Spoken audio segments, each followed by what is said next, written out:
Good morning, everyone. Chris Durrell here, RotoPros.com.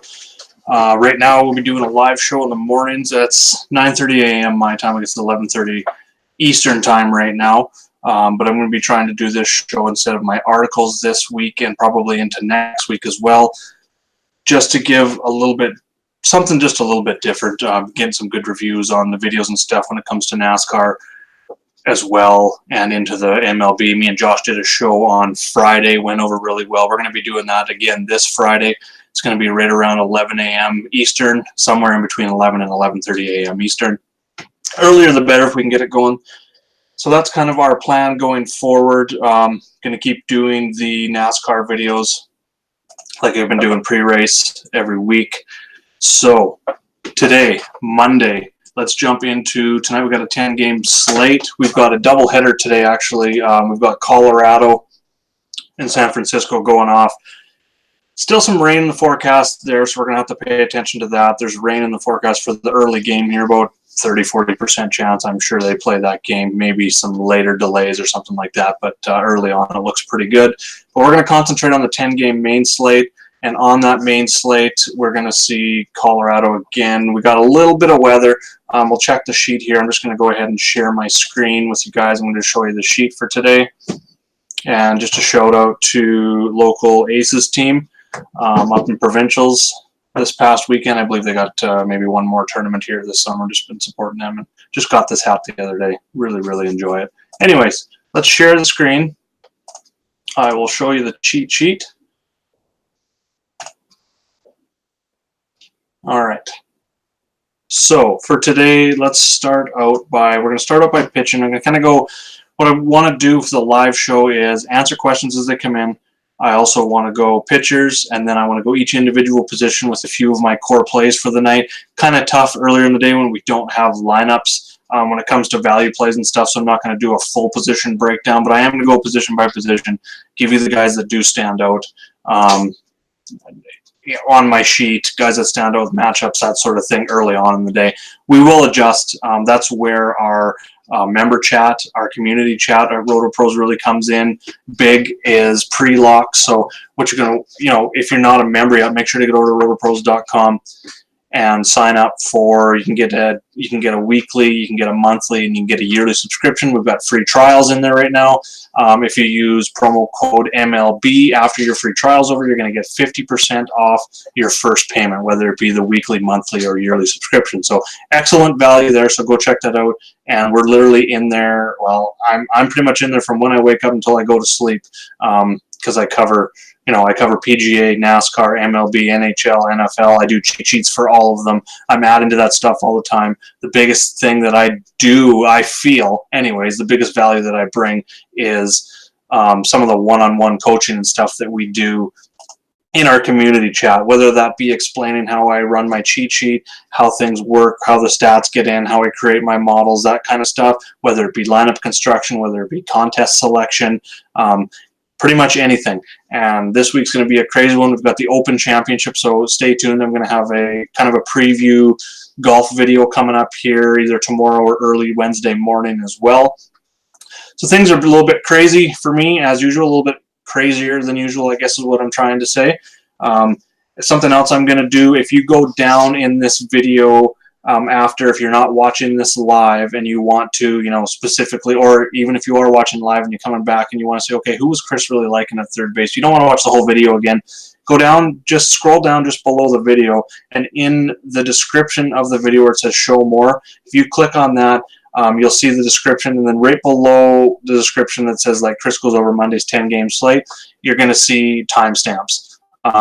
And you'll see that they'll be highlighted in blue, the actual time, and it'll tell you, first base, second base, third base, and so on. So definitely go ahead and check that out. As you'll be able to just scroll through quickly, like if you wanted to go see Outfield, see who I talked about in the outfield without kind of scrolling through the video, definitely do that. It'll make it a little bit easier if you're not watching live.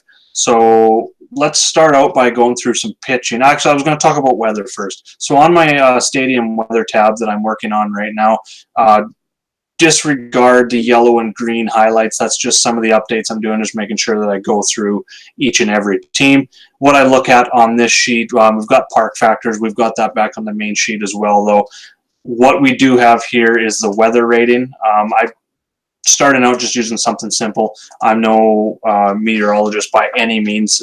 Kevin Roth is definitely the best in the business. If you want to follow him on Twitter, I do follow him. You know, confirm a lot of my stuff with what he's saying as well, just to make sure I'm on the same. But for my simple little system, I'm using a rating of 1 to 5. So 1 is like no issues. Not really worried about any batters, pitchers, anything. 2, there's slight risk. That pretty much just means I'm still not taking pitchers out of cash games or anything like that.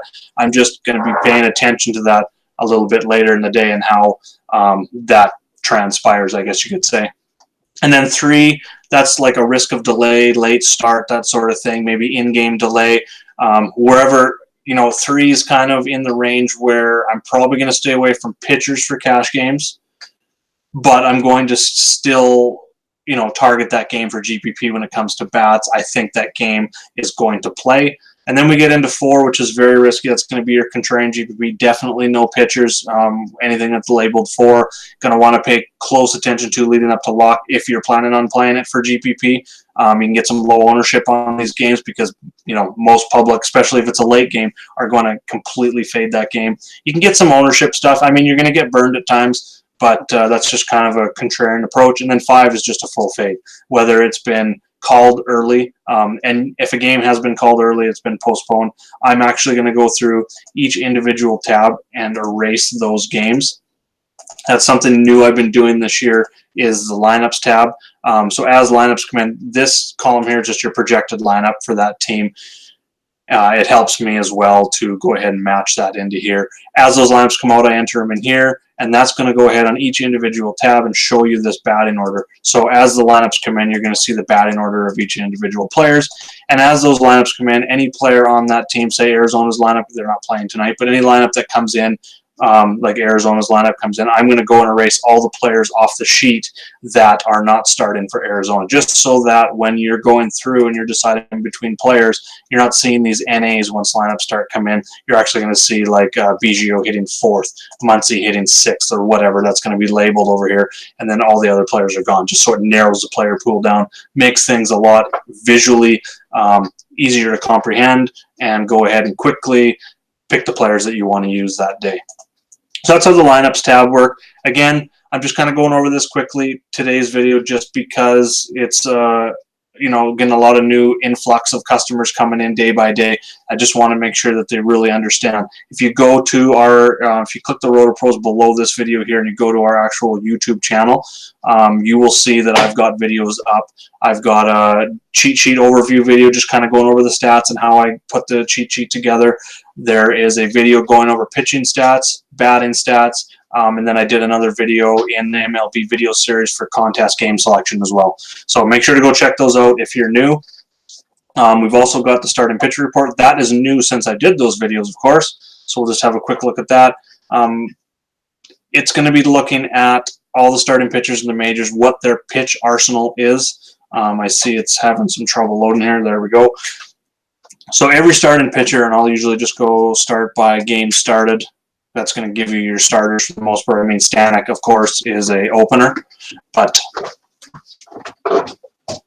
for the most part, it's going to give you all the starters. So I've got stats here that I've added: ERA, xFIP, K percentage, swing and strike rate, walk rate for the season, and then we get into their pitch arsenals: four-seamer, sinker, cutter, slider, changeup, curveball, and splitter. So you can kind of see how often they throw a pitch, the average velocity of that pitch, and how good is that pitch, and the value, obviously, higher the better. Same with bullpen. I use this quite a bit, actually, when I'm looking at stacks. Like, for instance, one trend that we've been looking at early in the year when we were stacking is Baltimore. They've got one of the worst pitching staffs in the league.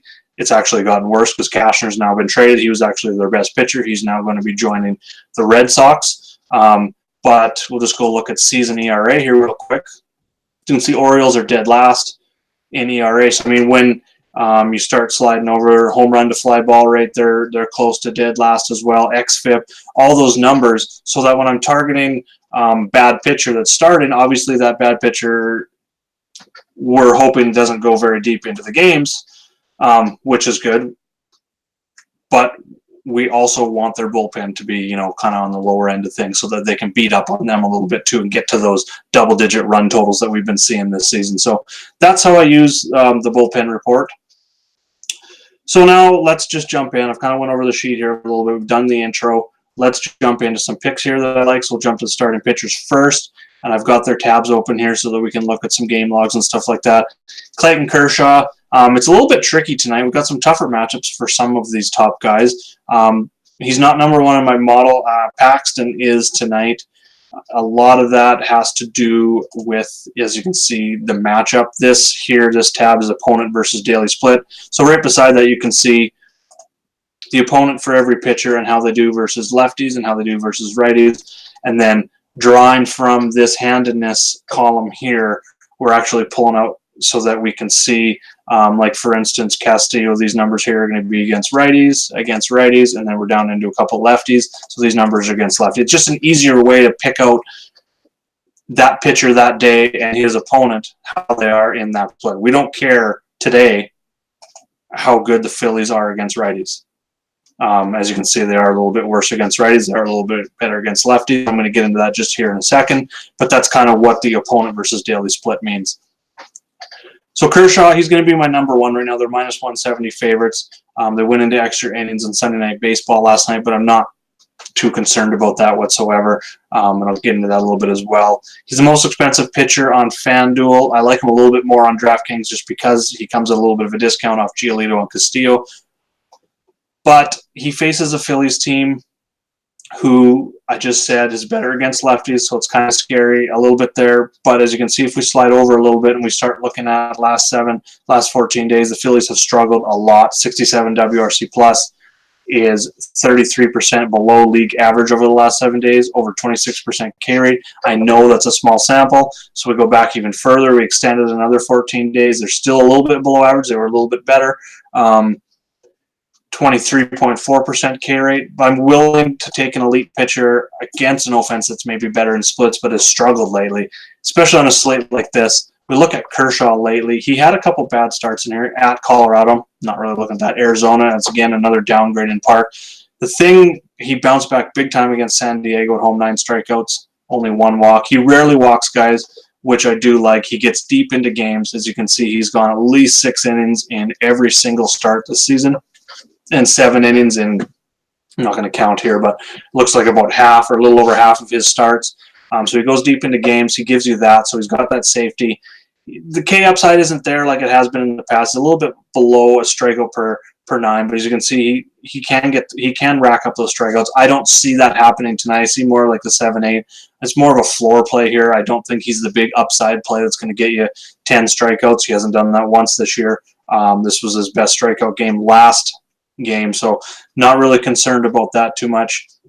But you start looking at his splits, and he's much better at home. Like when you start breaking down all the metrics, you got ERA, you got let's go down here a little bit. You've got the K percentage.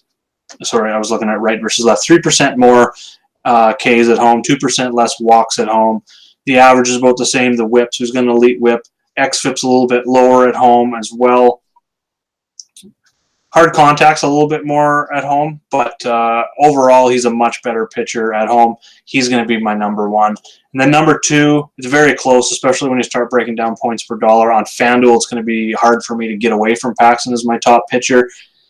Minus 150 favorite, so he's got that going for him as well. He's only 9,000. He has had his struggles. You start breaking down the actual stats here. Let's just slide over and look at the stats. So he's got the xFIP that's a little bit lower than his ERA. It's not in the territory of like Snell and Kershaw in the 3.5 and lower range, but it is below 4, which is nice to see. 29% K rate, which is second to Snell on this slate. 14% swinging strike rate, so the upside's there with Paxton. The issue this season has been the fly balls, the lack of ground balls. So I just started looking lately. I mean, it's a great matchup. Tampa Bay's been red hot lately, which is a bit concerning. But he actually, during that hot streak for them, he Actually, I think this was his last start against Tampa. Yeah, 11 strikeouts, 0 walks versus them over 6 innings. He did give up 7 hits, and that's kind of why he only went 6. That's more of a game if he was a little more efficient, which is tough to say because he got 11 strikeouts, didn't walk any, but those hits, a lot of soft contact on those hits, kind of pushed him only to 6 innings. I think that's more of a game. You know, in the past, we've seen him go 7, 8 innings and give us that little bit of extra upside. Only once, as you can see here, he's gone into the 8th inning. He hasn't even gone over 6 innings in any other start than that start against Boston. So that's a little concerning this year. He's not going quite as deep. But again, the price is down. It's not where it was last year. He was kind of in the 10 to 11K range in both sites last year. So that's good to see. And then we start breaking down. I just want to look at the batted ball statistics here over those last couple starts. And what stood out to me when looking at him is some of these troubles that he was having, like I said, was the fly ball rate this season. You can see early in the season, 64% fly balls, 80%. Lately, it's been a lot better. You look at the ground ball rate, 3 of the last 4 games, he's had over 60% ground ball rate. So that kind of shows him coming back to where he's been. So if he can generate that high K rate plus the high ground ball rate, that just spells like an elite arm, and especially from a points per dollar perspective when looking at his price tonight. So I'm definitely on board with Paxton, his price, even though the little bit tougher matchup versus Tampa. But again, Tampa, Philly, I kind of put them, they're both, as you can see, Tampa isn't as good in the splits versus lefties. Philly's better again in the splits versus lefties. Tampa's been red hot lately. Philly's been struggling lately. So it's kind of 6 of one, half a dozen of the other when it comes to Paxton versus Kershaw. So when it comes to cash games, I'm definitely going to take Paxton at $9,000 over 10-3. That $1,300 can go a long way in upgrading your bats. So that's definitely the way I'm looking for sure on FanDuel. And then for GPP, there's not a lot of pitchers I like. I think the contrarian way to go, a lot of people are going to go Paxton because of the price. I think the contrarian way to go is to go with Snell. He's been an interesting case study this season. He's been blown up by the Yankees. He's been good against the Yankees. He's been blown up overall. He's been very up and down, but overall the numbers are still excellent. I'm just going to slide him over here. Coming off two starts, Texas, he struck out 12. He only struck out 5 against the Yankees last start, but he only gave up 5 hits, 1 earned run, which was a solo home run. He only went 5 innings, which is a little bit of a concern. As you can see, he has not been going deep lately. But I think he's going to be definitely lower owned than Paxton and makes a good GPP play. We know he's got upside. And you start looking at regression numbers, and you see he's got a 4.70 ERA, 3.14 xFIP. So that makes me dig in a little deeper. He's going to run and a half better on the xFIP. So that's when I go to the sheet and I start looking at some of the xWOBAs and stuff. So he's given up a 3.12 WOBA on the season. The xWOBA is only 2.70. Now, if you're new to those stats, xWOBA comes from MLB Savant, which pulls the stats from the MLB StatCast stuff, looking at exit velocity, launch angle, that sort of information, and kind of gives using those numbers, average exit velocity, allowed, that sort of thing. What would his WOBA be, the expected WOBA? That's what X is just expected WOBA. So I always like to see that lower. 3.12 is already near elite territory, giving up only a 3.12 WOBA. But as you can see, 42 points lower with the xWOBA is just elite. So regression numbers are showing very good for Snell, so I'm not too concerned. He's got that Slate high 33% K rate and a monster 18% swinging strike rate. So not too concerned there. Definitely like him for GPP. And then one of the breakout pitchers this year, Lucas Giolito. He hasn't been as good lately. He's actually had a rough go of it. He's allowed 6 earned runs to the Cubs twice. So that's just one team that got to him there twice. Not too concerning. He is walking a lot of batters lately, which is really turning into a concern. He, as you can see, he struggled early in the season against the Yankees in Seattle when he walked 4. Excellent run here in between. But then he started 4-3, 4-0, 5. So that's a lot of walks in the short term. The strikeouts have gone down a little bit, which may be a little bit concerning. We start looking at the pitch values for him a little bit. What's been going wrong lately? He is pretty much a 3-pitch pitcher. He doesn't throw the curveball maybe 5% of the time. mostly fastball, slider, changeup. And for a 3-pitch pitcher with a fastball, slider, changeup like that, fastball, changeup is huge. So let's just look at that. Last game versus the Cubs when he got blown up, he had a negative fastball and a negative rated changeup. Now, these ratings are, I guess, back-looking stats. They're not to be meant to be projected into the future type thing, if you know what I'm trying to get at here. So I don't use them in models for modeling and projecting players. It's more of just looking and using that data to analyze how a start went for a pitcher or how a team does versus a certain pitch. And that's what really drew me to Giolito here as a good GPP play despite his struggles lately. Are his fastball, changeup have been off, and the changeup's actually, as you can see, his best pitch this season has been the changeup. The fastball and slider are well above average as well, but that changeup is near elite territory, and that's what really turned his season around as he dropped. I believe he was on a 2-seam fastball last year, and he was getting absolutely crushed. This year, he got rid of that. He's throwing more sliders, more fastballs, and that changeup, like I said, has been elite. So his changeup has been terrible in 3 of the last 4 starts. Now, I say his changeup has been elite for the season. So what I started to look at was he's facing Kansas City tonight.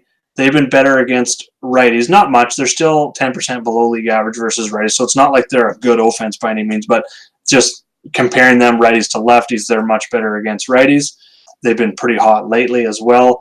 I think Giolito, for that reason, just those things combined, is going to be really low owned, even lower owned than Snell because he's more expensive, especially on DraftKings. So I think DraftKings, he makes a perfect pivot in GPPs from Kershaw, who probably is going to be the chalk. I could also see Paxton. I don't like any pitchers. You can see I don't have anything highlighted in this value range. So I'm really looking at combining Kershaw and Paxton, 20,000 of my salary. So I do like GPP pivot Giolito. Start looking at Kansas City and looking at pitch values. So what I do here on Fangraphs is I'll go up to team batting, and then I'll sort them by pitch value, and I sort it by changeup. Rangers, boom, by far number 1 in the league against changeups. Let's go to the bottom. Royals, second last against changeup. Doesn't mean they're going to be bad in the future. Like I said, this isn't a forward-looking projecting stat by any means, these pitch values, but it gives us a good indication after, what have they played, 80, 90 games, how good they've been against a certain pitch. If they're middle of the pack, somewhere in here, I'm not really taking a whole lot from that. But when you see a team like Texas that's boom way up there, or Cardinals, Royals, Mariners, Giants that are way down there at the bottom of the list, start paying attention. So I think if he can get his changeup even close to where it has been overall for the season, I think Giolito makes an excellent GPP pivot there. So that covers the pitchers that I'm looking at. So I'm just going to quickly go through, give you a few players at each position I'm looking at, and then some teams that I'm looking at stacking. I guess I'll start with the teams that I'm looking at here. I'm going to get rid of these tabs. I'm going to bring a couple more across. Yes, I've got 2 screens and about 17 tabs going this morning with golf and everything. It's just been absolutely crazy getting ready for this week. Absolutely love it. Anyways, teams I'm looking at. Cleveland's got the most implied runs right now. They're facing Daniel Norris. Start looking at Norris's numbers for the Tigers. He's given up a lot of home runs, 15 home runs in 15 starts, 15% home run to fly ball rate. Not a ton of fly balls. He's kind of right there at 4.96 ERA, 4.64 xFIP. He's been going over 5 innings almost every start. As you can see, he's given up a ton of hits. Earned runs are in there, so the potential is definitely there. We start looking at the advanced numbers a little bit. We see that his whip's at 1.4, so he's giving teams a ton of opportunities there as well. So I like going against him with Cleveland. Cleveland has been, very, I wouldn't even want to say up and down. It's been mostly down this season. But I'm definitely going to be looking at them tonight. Versus Norris, I just really like the matchup. As you can see, even looking at the advanced stats, this is from MLB Savant as well. He's given up almost a 91 mile an hour exit velocity, which is near the worst in the league. That number I like looking at for anyone that hasn't watched the pitching videos yet. MLB looks at 95 miles an hour as hard contact. So when you see this hard contact percentage here, that's not from Fangraphs, that's from MLB Savant. baseball savant, and that is the percentage of balls in play that are over, or 95 miles an hour or over exit velocity coming off the bat. So when breaking that down, MLB Savant is just saying, I believe it's like a 550 average that all batters in major leagues have this season on balls that leave the bat at 95 plus mile an hour. So there's a huge, like a 50 to 60% chance of at least a single, and then you add on the double, triple, depending on that exit velocity, but a high percentage that batters are going to get on base. So that's what we look at for hard percentage. And his is at 43.6%, which is second highest on the slate. Chichi Gonzalez, if he starts, there was kind of some word that he may not be the one going for Colorado tonight, but it's a smaller sample size for him. Daniel Norris, as we can see, I erased it. He's got a lot bigger sample size this season, so 43% hard contact is just, that's not good. And, you know, his regression numbers are right on line. The WOBA and ex-WOBA, slug and ex-slug are both right there. So I don't see regression either way. I just see him being who he is. So I will have Cleveland a little bit in my GPPs. They have been not as good overall, but the last 14 days is a good trend to see. But the power's been there. The WRC plus, the WOBA, everything's there. So they've been trending a little bit. But I think them being the highest implied runs, people will automatically turn to them. They're going to be a little bit higher owned.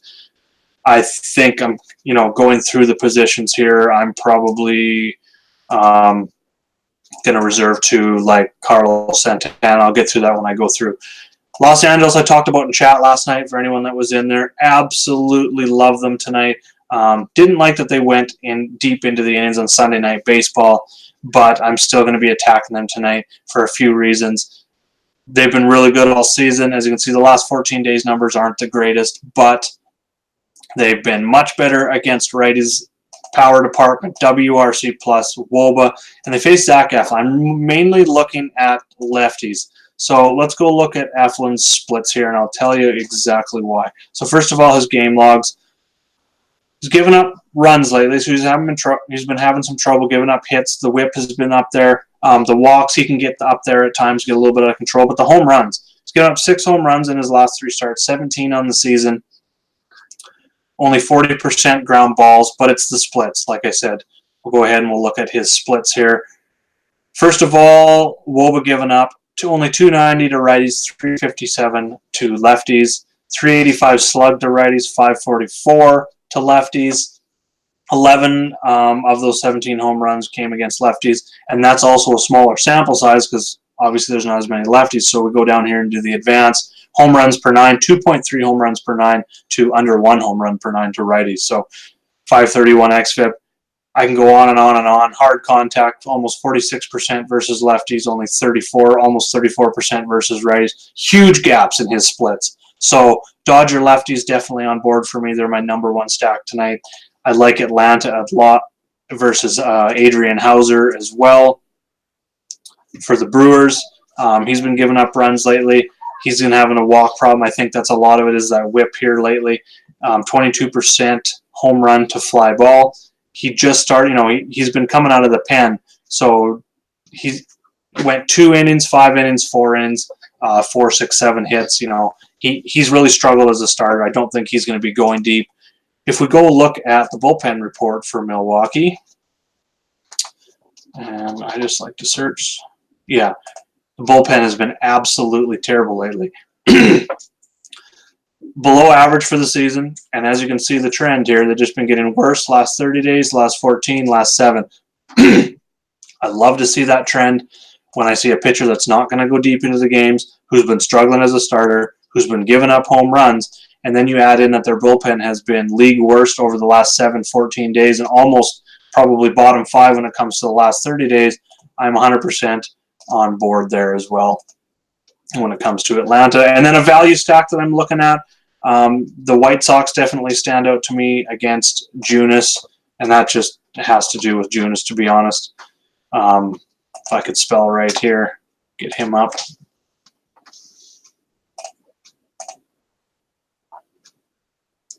Just consistently gives up 5 or more hits every single game. He does go late into the game, so I mean that can be good or bad depending on who's pitching, but he gives up multiple home runs quite a bit. I think it's 6 or 7 times in 19 starts. He's given up multiple home runs, 20 on the season, 17% home run to fly ball rate. And then we go over and look at his stats here. The xFIP is not a whole bunch better. Almost a 1.5 whip, which gives teams a ton of opportunities, which is good to see. I always look for that. He's not giving up a ton of fly balls, you can see, compared to the other pitchers on the slate, but the ones that are going up at the air are leaving the yard at almost 18% home run to fly ball rate, 90-mile-an-hour exit velocity, over 40% hard contact. And again, he's right on par with his regression stuff, so I don't see him getting better. I don't see him getting much worse. He's just consistently bad. Chicago's going to be very cheap. They're going to be low owned. It might be a spot where you maybe want to go pick out some value plays once the lineup comes out tonight, or some core plays. So let's get into those core plays. I know this is going a little bit longer than I had anticipated. I got a kid staring at me here looking to go outside and ride a bike. She's playing with her dog right now, but she's patient, and she'll let me get through this.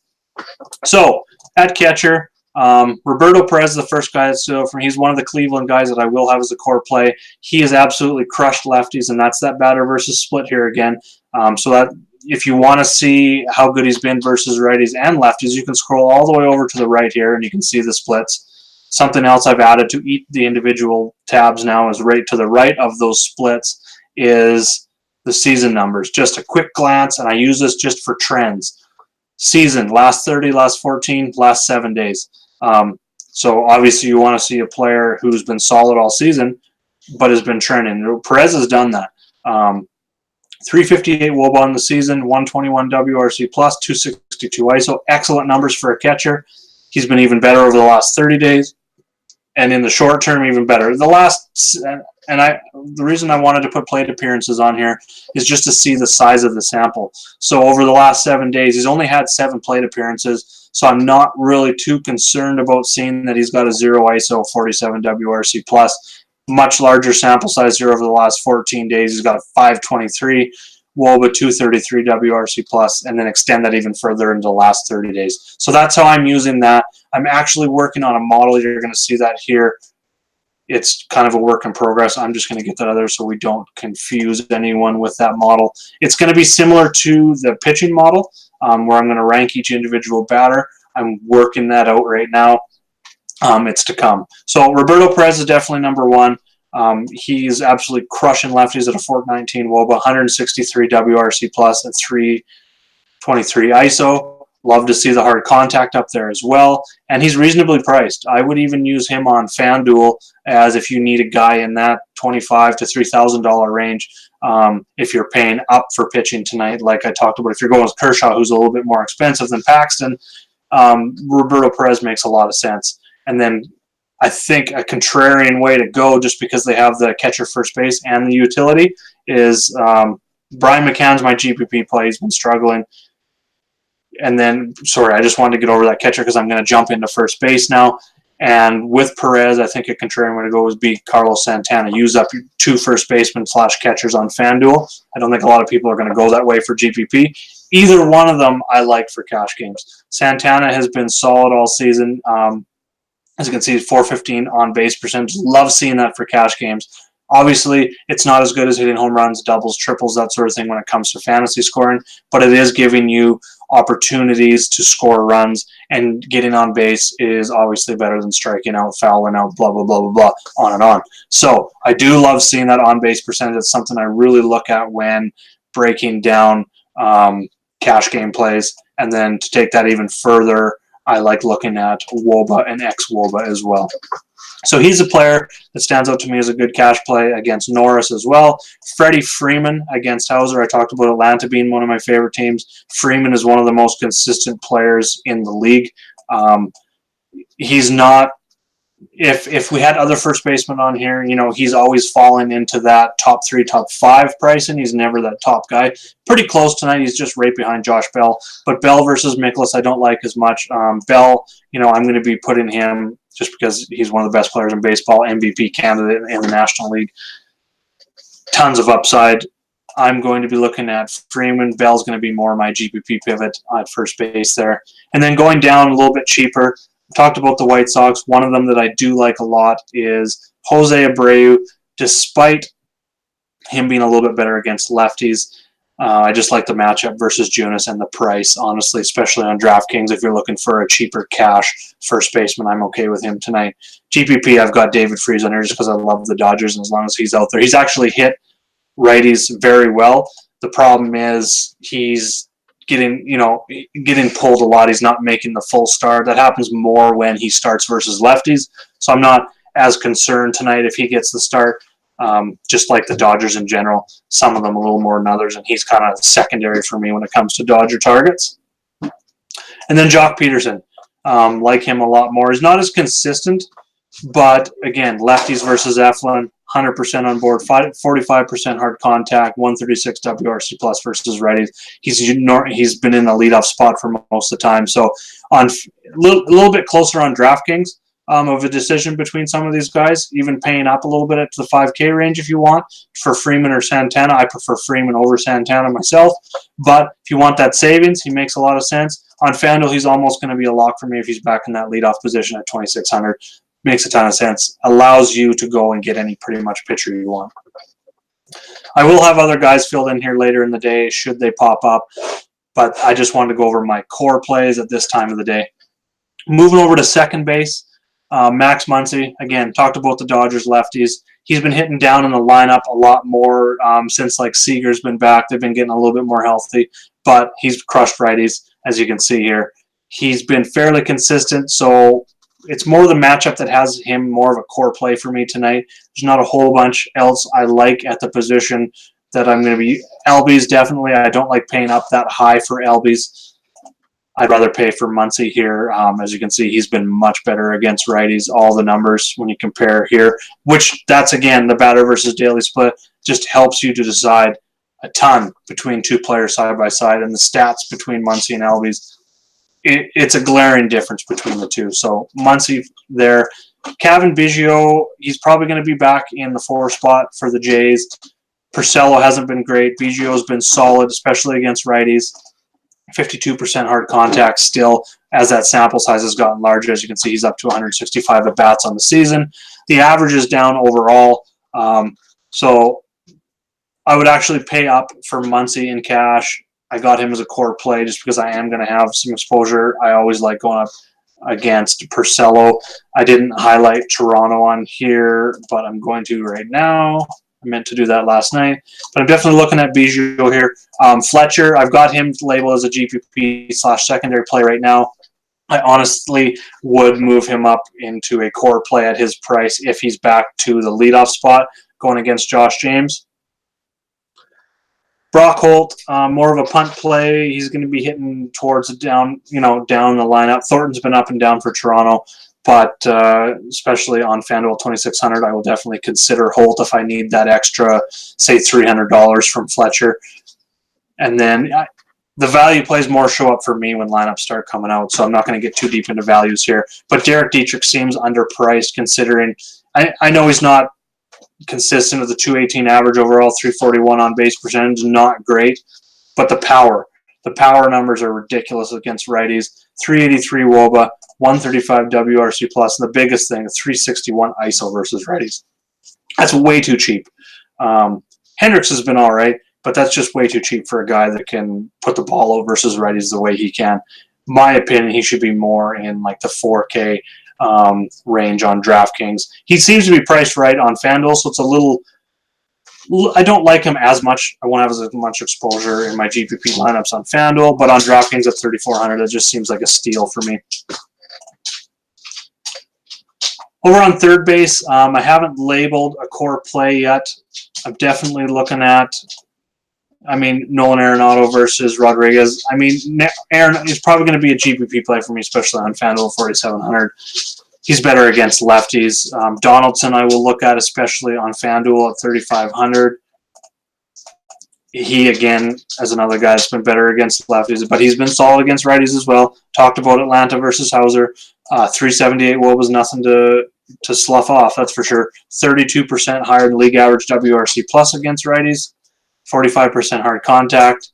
So on FanDuel, I like him a lot more. He's going to be GPP only on DK in that 5K range. DraftKings pricing makes it hard to build cash lines. You really got to I think it's more of a stars and scrubs tonight. Like I said, it's going to be a pay up for 2 pitchers for me in cash games, so I will definitely be looking for value. But on FanDuel, Donaldson definitely a core play there.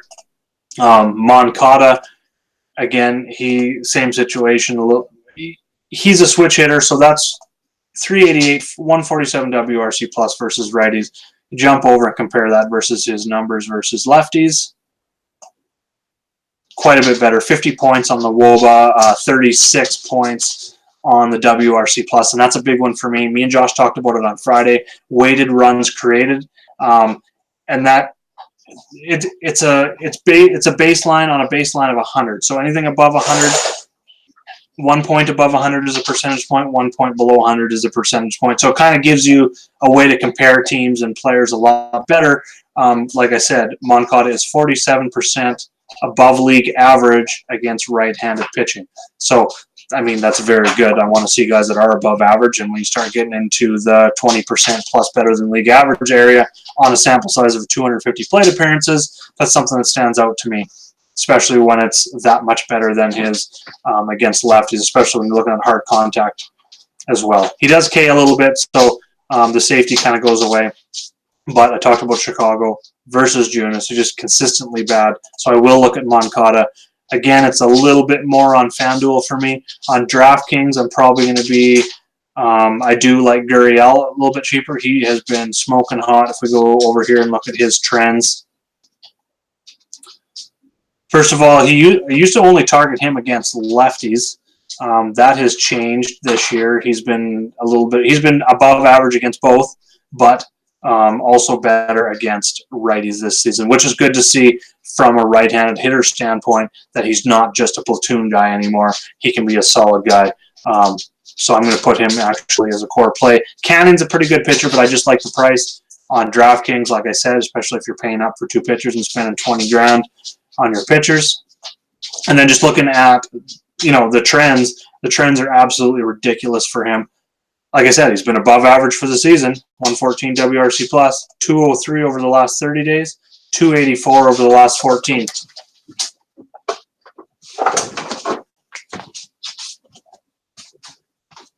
Sorry, I just had to shoo the dog there. He's his nails clipped and it's loud and annoying. I don't know if you can hear it or not, but I can, and it's driving me nuts. Okay, so back, Gurriel, I guess, would probably be my core play right now on DraftKings at first base.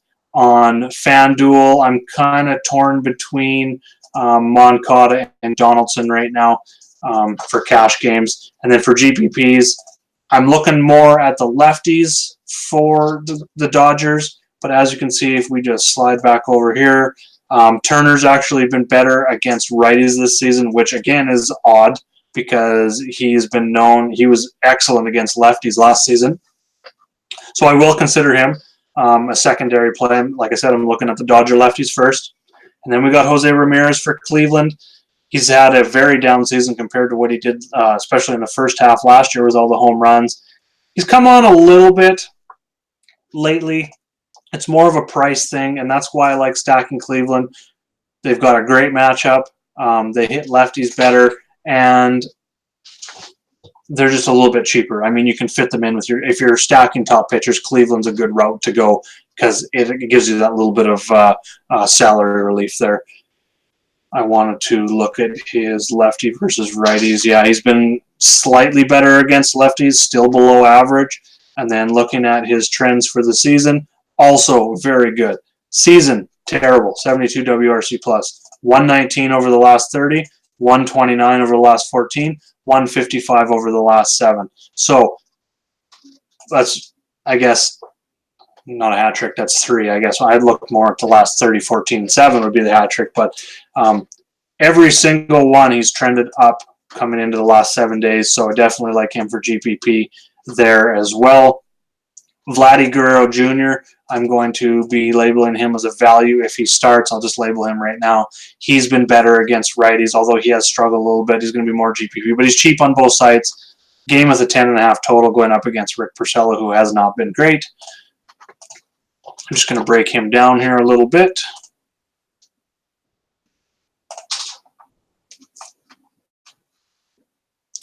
.665.0245 earned runs since the start of June. Not giving up a whole bunch of home runs, but he's given up hits and he's given up a lot of runs overall. Doesn't walk a lot. Start looking at his splits as well. I believe he's a reverse splits guy. No, he's been a little bit worse against lefties when it comes to WOBA giving up. The xFIP at 6.1. So that makes me like Cavan Biggio even more now that I'm looking at that. Guerrero's cheap enough where I think we could use him if you want to do a little bit like for cash games. I explained this a little bit. Me and Josh do it a little bit different. I'm looking at more of 2 and 3 player stacks for cash. He gets more into on DraftKings 4 and 5 player stacks.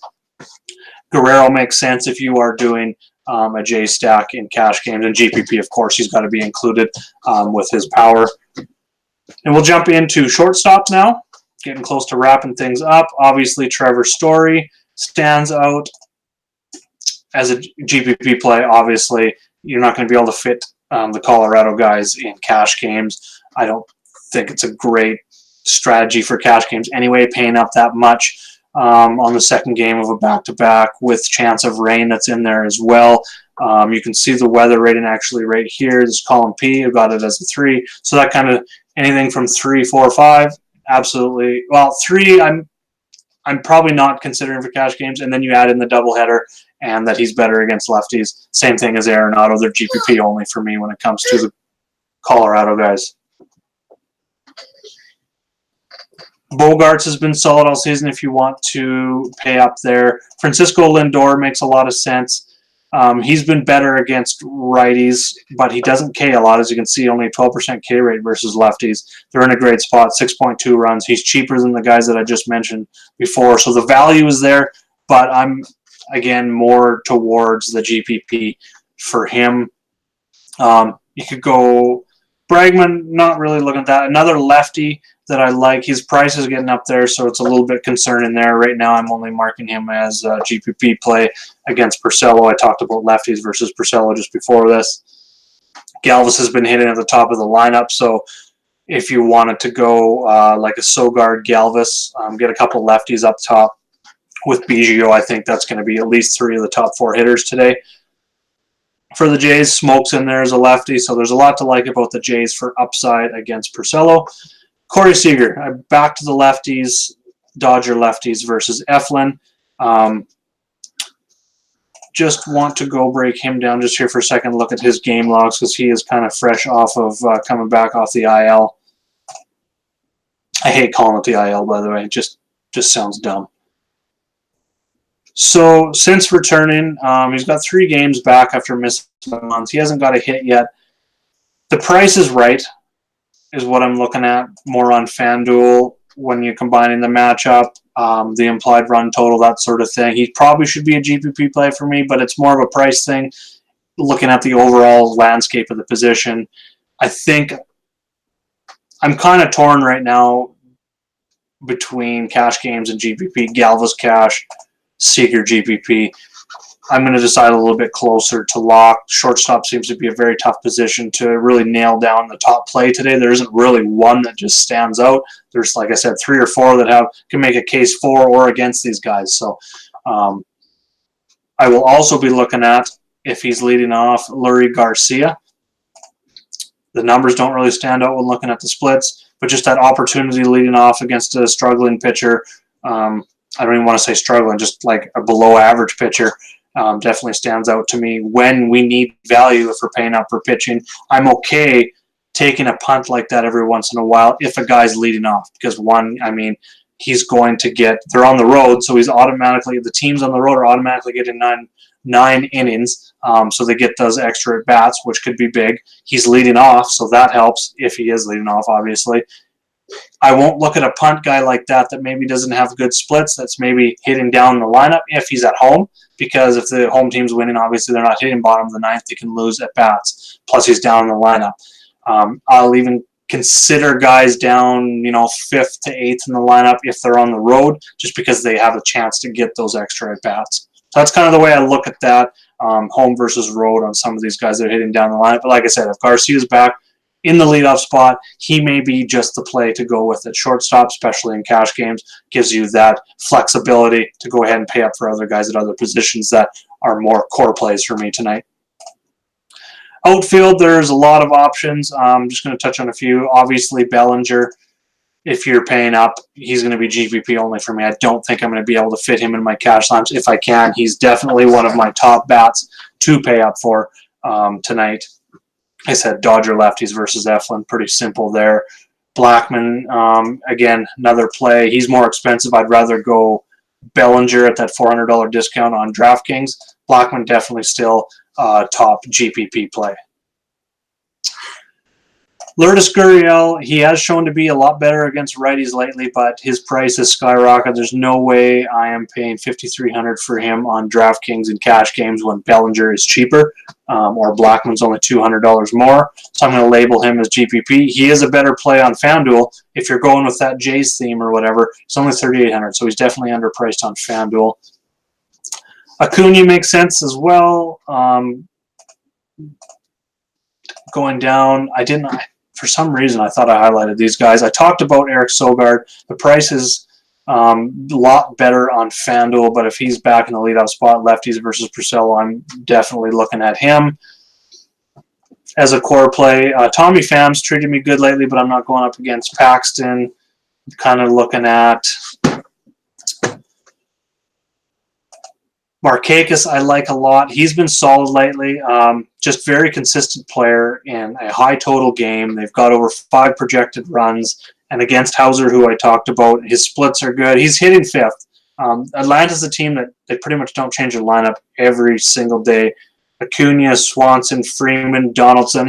That's Riley and McCann will switch it around every once in a while. Or Albies will jump up there, but pretty much the exact same lineup every day. And I love Markakis here for cash games, 41. He's priced right on both sides as a nice value. And the same thing goes for Verdugo. He's been solid as well. Not as good in numbers in the splits versus righties for him. Obviously, I think there's some regression coming in that area. His hard contact is about 7% higher than Markakis' in that elite 40% plus range. And again, Dodger lefties. He's going to be hitting a little bit lower in the lineup, which again, the Dodgers are on the road here in Philly, so they're going to have a chance to get that extra at bat in the 9th inning if they're down or whatever. Or sorry, if they're up, they're going to have that opportunity to have that extra at bat over Philly. So if Verdugo's down in the 5, 6, 7 spot, I'm not too concerned just because of his price. And the same goes for Markakis. They're both on the road. So whether they're hitting 5th to 7th, I'm not concerned. They're two guys that I'm going to be looking at getting in my cash lineups to have that balance in the outfield, but stability as well. Luplow, if he gets in the lineup, I do like the price at sub 4K on DK. Usually when he's in the lineup versus a lefty, he's hitting cleanup. So I do like that. 2,500 on FanDuel, if he's hitting cleanup, he is a lock in my lineups pretty much no matter what. So keep that in mind on him when it comes to lineup time. Mercado, when he's been getting in the lineup, as you can see, he's been terrible against lefties. Tons of hard contact, but the power, WRC plus, the WOBA, it just isn't great. But the opportunity is there.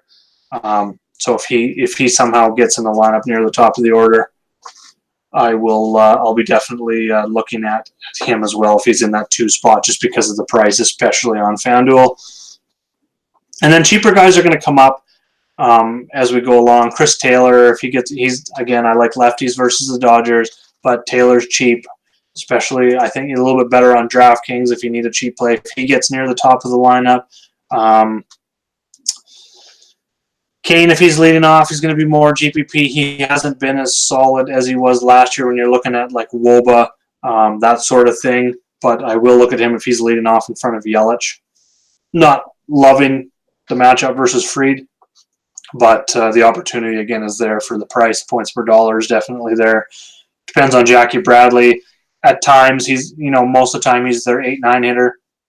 He has been hitting up in the order. If he's back up, 5, 6, somewhere in there, he's definitely worth a value play that might arise later in the day. And I'm just mentioning some guys that we're going to be paying attention to that we maybe want to jump on. Victor Reyes has been hitting leadoff. If you want to punt there, he's going to be 1% owned tonight. Cheap. Hasn't been great. A little below league average when you're looking at things, but again, opportunity, and that's really what we're looking for from our value guys, is just opportunity. We don't need a lot from them. We know they're not great hitters. That's why they're cheap. But we're looking for that opportunity at the top of the lineup, get 4 at bats, a couple singles, a double. Even you throw in an RBI. You don't really need much from these guys. AJ Pollock is still very cheap on DK since he came back. He's been hitting. I think he started near the top, like second, third there for a game, but he's back down in the lower half of the order. But again, I mean, he's priced right on FanDuel, I believe, for his talent level, but he's super underpriced on DraftKings if you're looking for a punt play there. I'm actually just going to bring up, and we'll just look at his results since he's returned from the IL. I believe he was out quite a while, too. So, yeah, he's got 3 games back. He's been out since April. He played at the end of April, and he got injured. So he's been good. 1, 2, and 3 hits in those 3 games since coming back. Very good. Home runs in back-to-back games.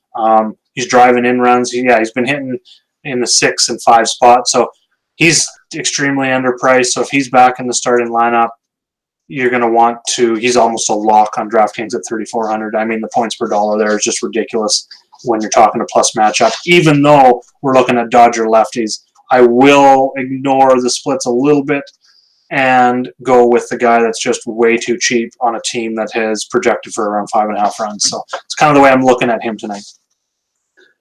So that covers all the positions. I went over weather. I went over the starting pitcher report. I went over some of the new stuff I've added to the sheet. I'm going to add timestamps to this once the video is over. I see there's no questions today, and that is totally fine. If you have questions leading up to lock, definitely jump into the members chat here. I will be in here all day talking baseball, golf, a little bit of NASCAR as I'm preparing for that this weekend, but right now it's baseball for today. Golf, we've got the lineup lock that will be coming for golf on Wednesday. So got a video coming for that as well. And like I said, I'm going to keep doing these videos for baseball in the mornings. You can always check them out after. I'm going to have the timestamps on here so you can come and just check out each individual position or the stacks or wherever you want, really. Thanks for watching. Thanks for supporting RotoPros.com. Hit me up with any questions, like I said, in the chat or on Twitter at Jaeger_bombs9. Make sure to like and subscribe. Helps us out a ton. And if you set your notifications, YouTube, or you're going to get an email letting you know whenever we are on air live or whenever a video is published. Thanks a lot. Let's go build some lineups, get some green screens. Good luck this week, everyone.